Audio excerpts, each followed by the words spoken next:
Okay,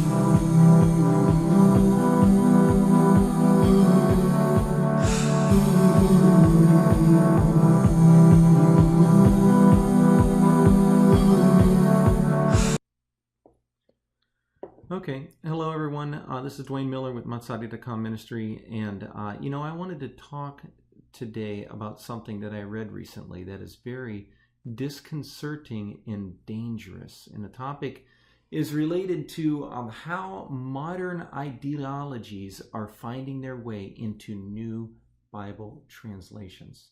Okay, so if we compare what is going on today, we as believers and what we are going through today, in many ways, we resemble ancient Babylon in the sense that we live in a society that is increasingly hostile to God's truth and God's people.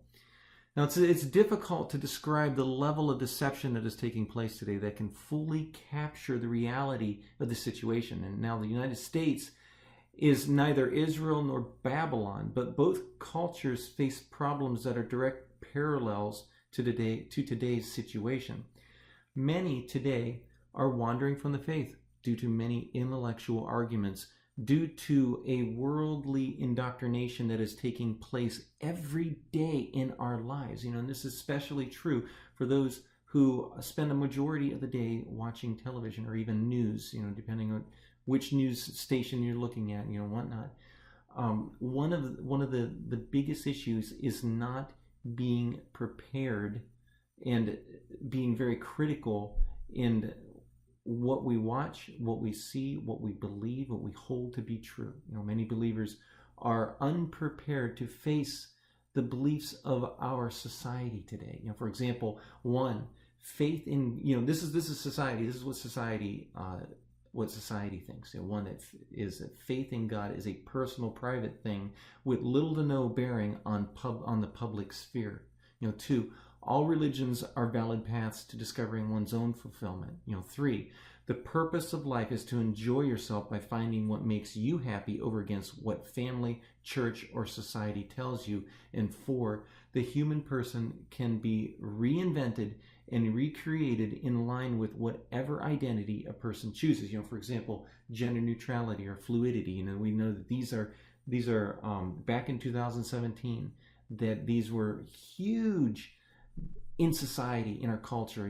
Gender neutral, fluidity. I'm a boy today, or I'm a girl today, or whatever. If we are to see how indoctrination plays a role in conforming us to the world, we must learn to see these and other doctrines that are on display in our society and the things that are around us. For example, when we think of indoctrination, what was going on in the biblical times? Like, for example, when Israel went to Babylon, how did the Babylonians try to influence and indoctrinate the people that they brought into their own country and to become a part of their society? Well, if we look at the example of Daniel, Nebuchadnezzar, the way in which he worked in trying to assimilate Daniel and his colleagues into the culture of the time. And what they did was that they totally immersed the followers of God into the world of Babylon. They would need, and for example, they would need to change their minds and their lifestyle. For example, to eat and to drink and to be like the Babylonians. The strategy was to entice them with the delicacies and the privileges of their new life. And so notice how the Jewish young men in Daniel's time were given new names in order to confuse and alter their sense of being and identity. Okay? And so what I really want to talk to is how these modern ideologies, this is today, this is what's going on today, how they seem to be finding their way into new Bible translations. And so when I'm looking through the scriptures, I use I've been on a daily Bible reading schedule. I use the NIV, and I've been doing this for many years through the BibleGateway.com. And so what they do is every day they send out a new reading, a section of scriptures from the Tanakh, and then a section of scriptures from the Apostolic Writings, the New Testament. And so I get the NIV. For the studies I work with on matsadi.com, I use the New American Standard Bible, the NASB, and I look at the Hebrew text here from the Torah and the Tanakh and the Apostolic Writings. And so what I want to look at today is from Genesis chapter 6, which you can see right here, and looking specifically at verse 3, right here and right here. Okay, and so the text, it says, "V'yomer Adonai lo yadon ruchi va'adam leolam."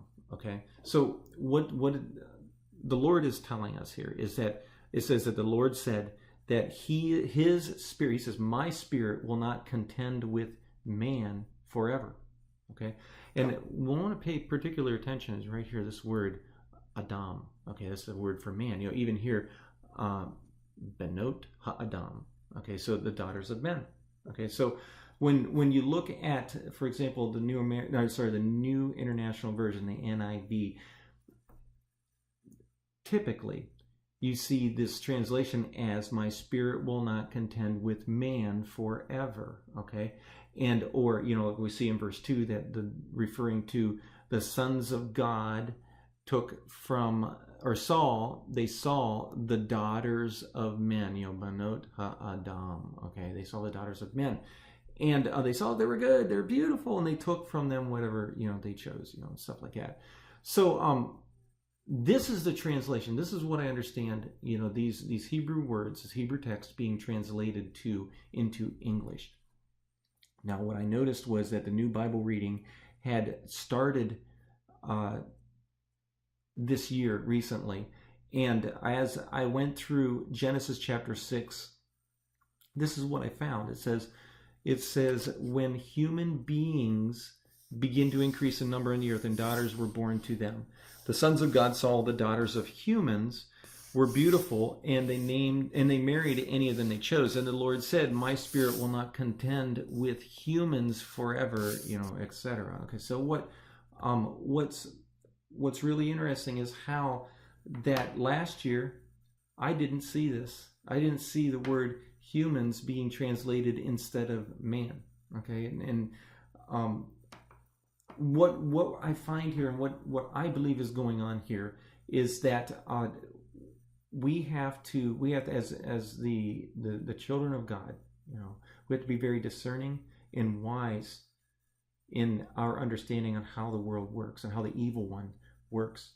And what we see, that all of these things, we look at how Daniel was being assimilated. We look at how this world is about recreating our identity, okay, to try and conform us unto the likeness of the world rather than unto the likeness of the Son of God, Yeshua the Messiah, right?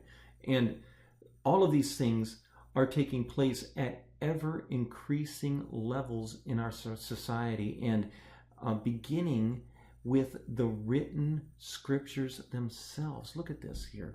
Recently, while reading through the daily Bible reading, Tyndel publishers and the modern Bible translators of the NIV have modified their translation of the scriptures from years past, conforming to gender neutrality of our culture. They translate humans as instead of man. And now, I've talked to a few colleagues on this in relation to, is this a big deal? Some of my colleagues say, no, this isn't a very big deal. But in the grand scope of things, I can understand that the basic meaning of the scripture doesn't really change. But the thing that we really have to be careful of is that these ideologies, these modern ideologies, is this modern way of thought that is entering into the Bible translations. We have to we are called to hold to the truth and to follow the narrow path, right? We're not called to conform unto this world.